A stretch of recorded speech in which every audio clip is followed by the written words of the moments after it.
Hey everybody, Brad here from BTPA. Today we are going to cover direct guitar rigs that are running redundant, so in AB and in stereo, and being able to only send 2 channels to front of house instead of eating up 4 within your split or channel list. So here we go.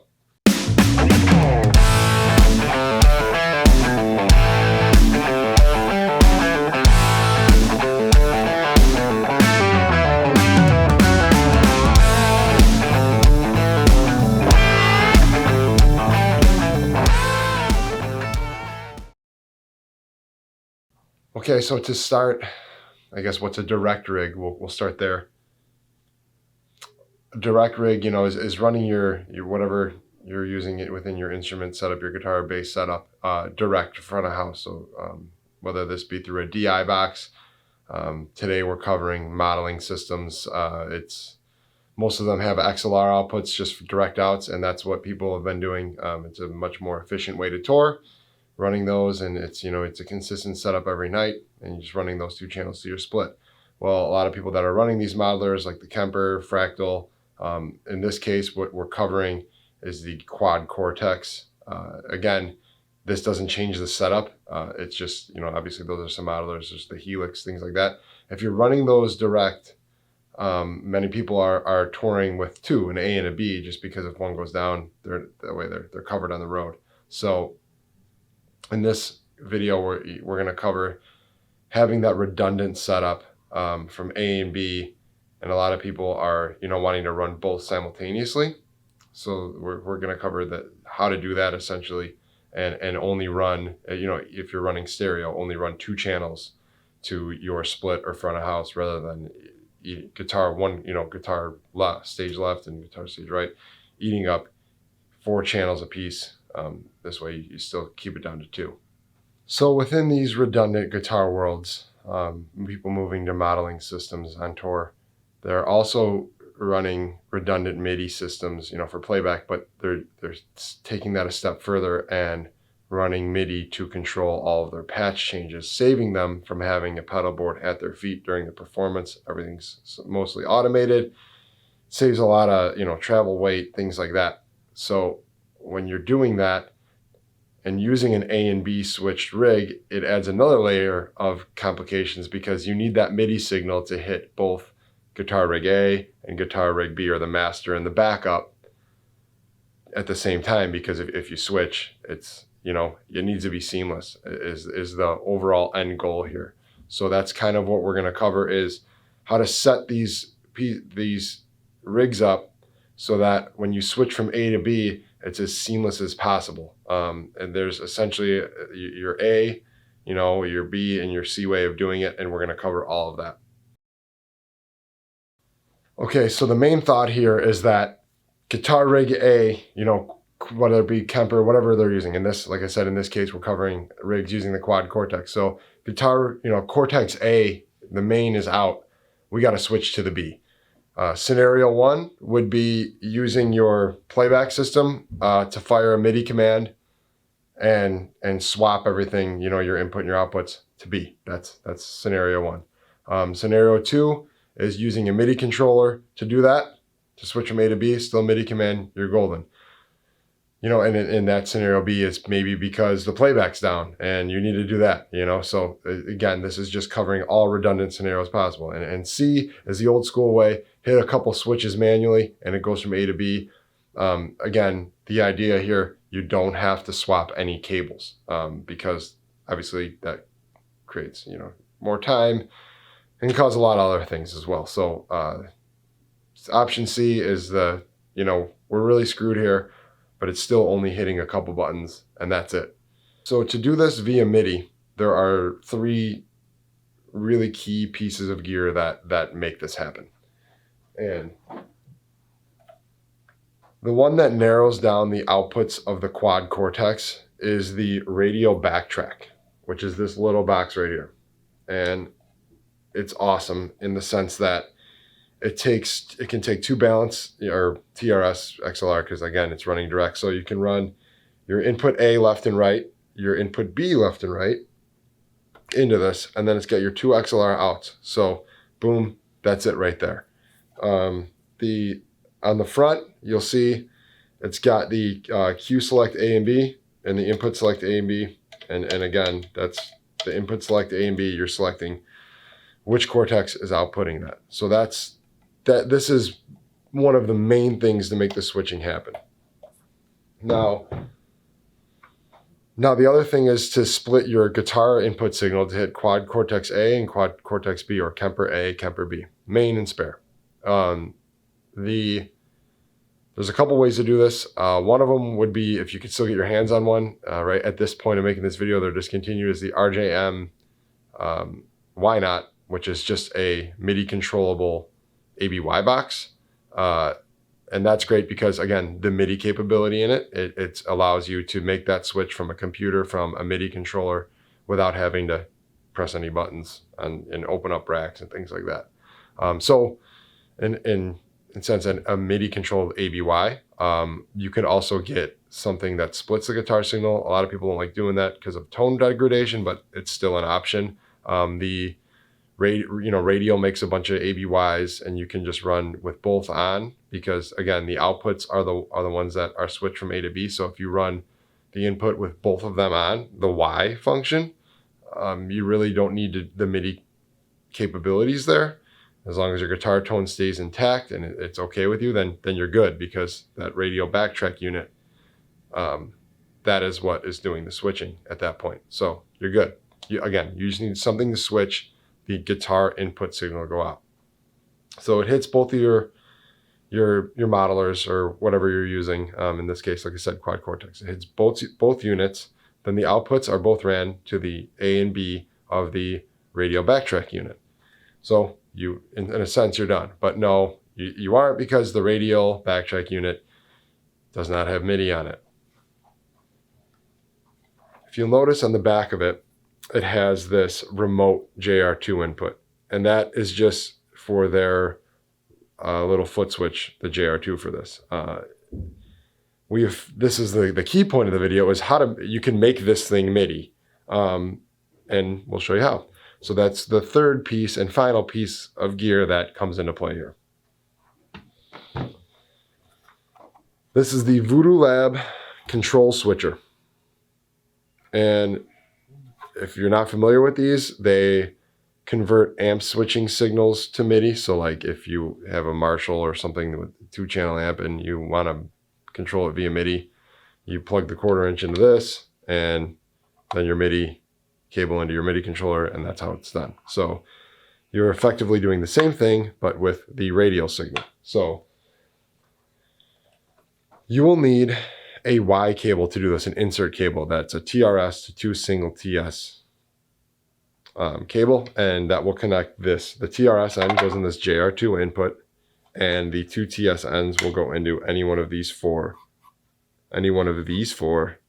control 1/4 inches inputs, and we'll show you how to do it.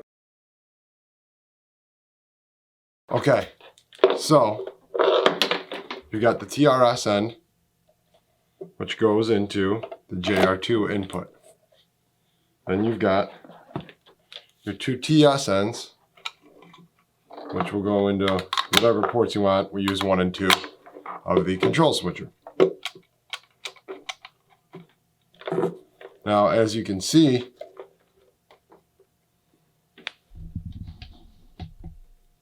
that B is illuminated when you plug this in. When you unplug it, it goes back to A. And that is because the switches are inverted from what the control switcher comes with. So you need to set the control switcher switches to reverse. And to do that, you have to take the power out and hold switch number 4 while powering it on. What we're doing, everything's flashing. Okay, so after you hold 4 when powering on, they stop blinking. When you let go, you hit 1, because that is what we have for the channel. You want to reverse that switch, then you just unplug it. So you unplug it, and guess what? When you look at it, A is illuminated.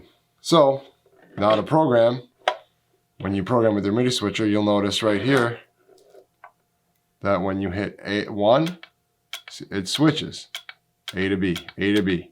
So a MIDI, it's now MIDI capable. Now B, if you're wondering what that does, it can mute the signal. So again, this makes it all MIDI controllable, super easy to program, and this controls which output you're using, A or B, stereo, direct to front of house, or your split.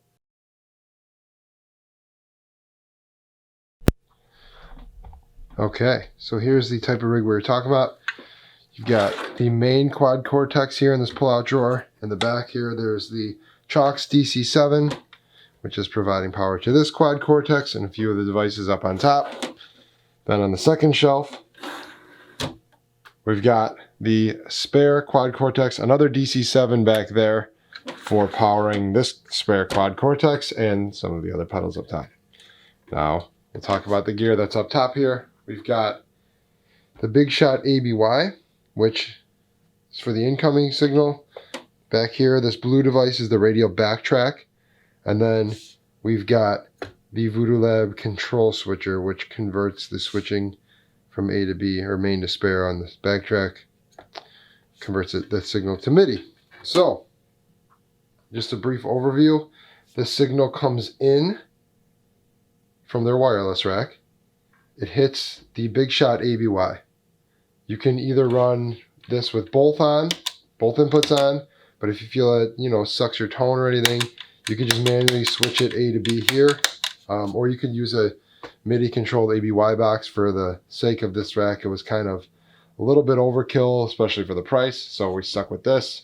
It leaves the Big Shot ABY and hits each quad Cortex. Each quad Cortex then runs stereo output via their XLRs into the radial Backtrack A and B input.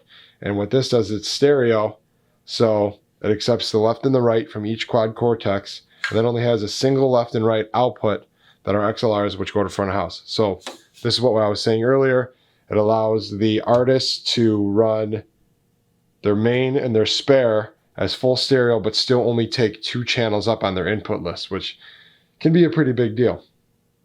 Now, taking this a step further, the way that everything runs here, they're not running pedal boards, so their playback rack is actually sending MIDI in, which is going to this through box right here, and that is running all of the patch change, and everything is automated via their MIDI rig. Now, their MIDI rig is redundant A and B, so one laptop goes down, they've got another one running it, should switch, no problem there.